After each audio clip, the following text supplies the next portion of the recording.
అంటే నిరుద్యోగుల ధర్నాకు బీఆర్ఎస్ పార్టీ మద్దతు ఇస్తే కూడా వీళ్ళ లాగు దడుస్తున్నాయి. అంటే ఇలా ఆపదలో ఉన్న వాళ్ళకు మద్దతు ఇవ్వడం ప్రతిపక్ష పార్టీగా మా బాధ్యత కాదా? వాళ్ళకి కావాల్సినటువంటి ఏది న్యాయమైన హక్కుల కోసం పోరాడుతున్నప్పుడు వాళ్ళ వెనుక నిలబడాల్సిన హక్కు మాకు లేదా? ఇలా వాళ్ళని రెచ్చగొడితే ఆత్మహత్యలు చేసుకుంటున్నారట, రెచ్చగొడితే దీక్షలు చేస్తున్నారట.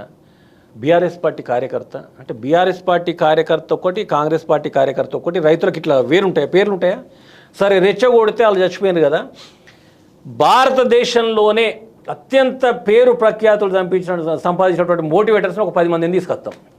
తీసుకొచ్చి ముఖ్యమంత్రిని ఈ వ్యవసాయ శాఖ మంత్రిని ఇద్దరిని కూర్చోబెట్టి మోటివేట్ చేస్తాం. చావు మన అంటారు ఇద్దరిని. అంటే ఎంతమందిని నువ్వు రెచ్చగొట్టినావు కదా, మరి నువ్వు రెచ్చగొడితే ఎందుకు చచ్చిపోలేదు? ప్రజలందరూ క్షేమంగానే ఉన్నారు కేసీఆర్ గారి పాలనలో. ఇవాళ ఎందుకు ఆత్మహత్యలు చేసుకుంటా ఉన్నారు? సిగ్గుండాలి. ఇవాళ ఏదైతే రాష్ట్ర రైతాంగానికి గొలుసు కట్టు చెరువులన్నిటి కూడా పునరుజ్జీవం పోసినటువంటి నాయకుడు కేసీఆర్ గారు.